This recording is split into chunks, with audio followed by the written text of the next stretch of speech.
Okay, so systems development process for Oracle Financials.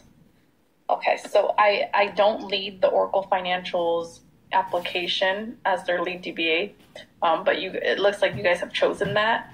But I'll just do my best to answer questions based on how we do things in general here at Gap. So in this research assignment of the post-implementation review, student teams describe the process of systems development for the information systems project that is being studied and report about 5 to 6 pages or so in detail on the following questions. Typically, these questions will have to be addressed in your research informant, those working with the organization whose information system development project you investigate. Develop policy and procedures or standards.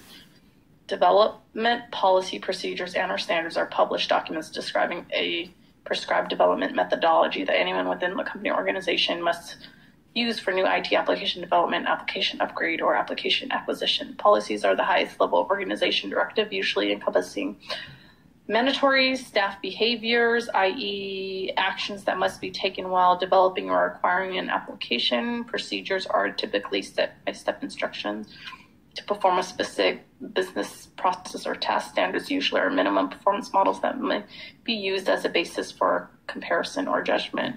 Okay, so question 1.1, does the organization have a published policy and or procedures covering outsourcing or service level agreements with outside vendors? If the policy or procedures exist, please obtain a copy of the relevant policy or procedures and summarize them in the report.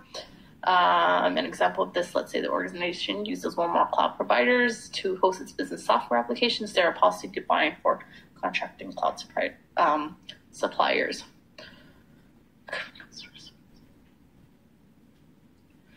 There are policies and procedures. That's above my pay grade. I don't deal with that. There's usually a decision made between the business and the higher up folks in IT, managers, directors above, that decide. We will usually do like a POC, which is, yeah, honey, I'm talking to Mika right now, okay? So we'll do like a POC and we'll figure out what product is the best to purchase to accomplish the task that we need at hand, and then we'll purchase that product. So there's procedures and standards to follow. Leah, you are in my video, Nine. Get out of my video. The person that gets sabotaged by their kid on CNN, that's me. So I don't have a copy of the policies. I don't know if it's written somewhere, but legal gets involved and different groups get involved. There are procedures. I just don't know what they are. By the time it gets to me, our company is so large. We're not a small 100 person employee company. We're a huge company where there's a team that will take care of every single piece. And by the time they get me involved or my team involved in the project, then it's already, the software has already been decided which software we're going to use, and it's been purchased. And we're infrastructure. I fall into infrastructure. So then once everything has been purchased, then we get it installed and then we deliver. Okay, 1.2, if there are no published application development acquisition policies or procedures, are there standards or best practices that the IT organization follows to ensure that development and or acquisition activities are performed uniformly and completely? If yes, are they written? If they are written, please obtain a copy. How are they conveyed to the project manager and application designer?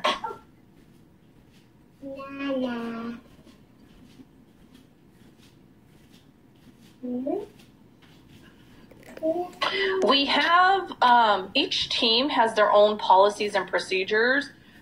For example, for database, we have our own standards so that when we implement a database or we have standards like tables and indexes need to be named correctly. So if you go across the board, there's hundreds of different applications here, but within each application, if you go into the databases, it's all standardized. And we try to keep it that way so that anyone can go in. If I'm out sick or I get hit by a bus or I'm just not here, then the next person can come in and be like, know where to look for everything. And it's kind of important too, because we have a lot of contractors, consultants that will work with us. And the first thing that we tell them to do is to go look at our standards and familiarize themselves with it so that they'll understand where everything is. So each team, Unix, we're DBA, we all got standards. Everyone has standards. If no development, acquisition procedures or standards exist, our application designers or development acquisition problem. If yes, what is the problem? So that goes along with 2.1 question. There are standards. Each team has their own standards, and it's expected that each team follows their standards. 1.4, what was the methodology used similar to any of the methodologies mentioned in the readings on system development? I don't know. That's a question for you guys. 1.5, does the organization have IT governance, risk, and compliance requirements in place?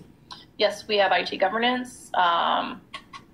We have change control, a whole team that just deals with change controls.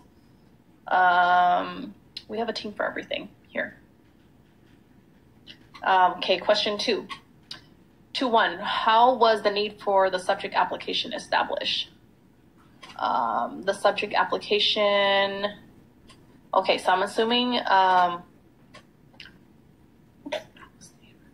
thinking you guys are talking about the Oracle Financials application. I'm not sure. I think you guys can clarify for me what you're talking about. But the Oracle Financials application is just our financials application. It's just one small application out of hundreds that we have here. And then I manage the database that it sits on, and the database just coincidentally is called Oracle too. It could be any other platform, but coincidentally, the Oracle Financials software application sits on an Oracle database too. I manage the Oracle databases across all of GAP. But Oracle Financials, I don't manage that application, so I'll just try to answer the question as best as I can. Okay, so 2.1, if that's referring to Oracle Financials, how was the need established? Everyone needs a financials application, and that was the one that we chose. 2.1, was a formal needs analysis performed? This was way back when. We've had this for so long.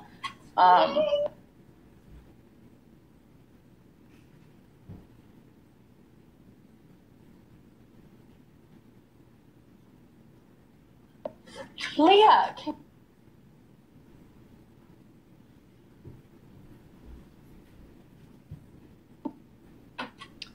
who made the initial request for the activity that culminated in this activity development? So this was, this application has been here for a long time, and I can't speak for that because that was like many years ago before my time here. But usually, if there is a need here, there will be proposals made at the beginning of the year. We'll have, they'll do all the budgeting from the higher ups, from our like CTO level down and the higher managers, and then they'll decide what our goals will be for this year, and if we need to upgrade anything or move to a new system, sunset any of the old systems that are not working well and go to new systems or not.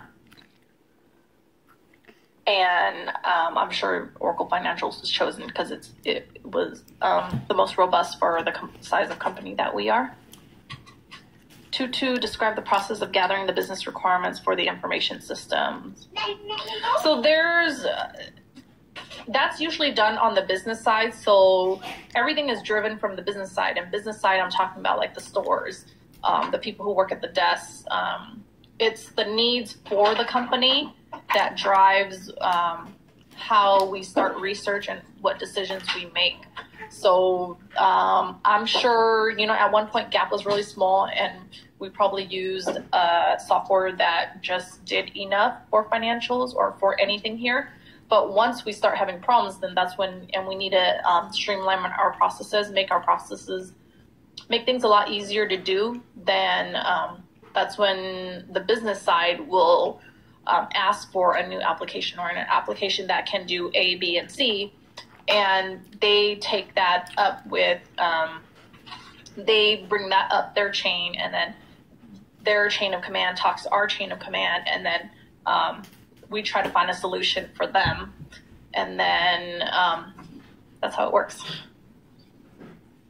222, who are the participants? How did they contribute?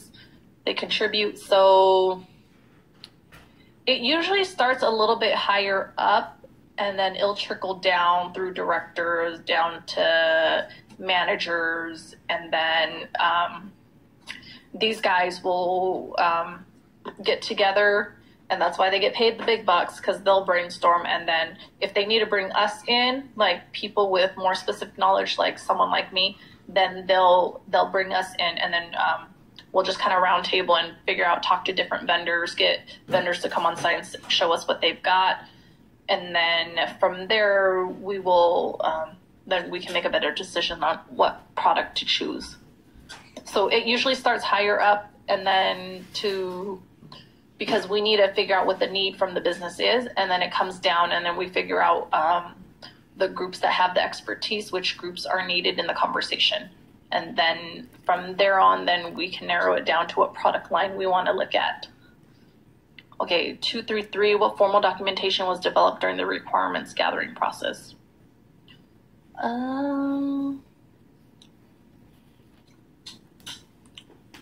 I don't do a formal documentation at my level. I usually just provide, when it comes to me, it's usually yes or no answers, or I'll run a POC for them.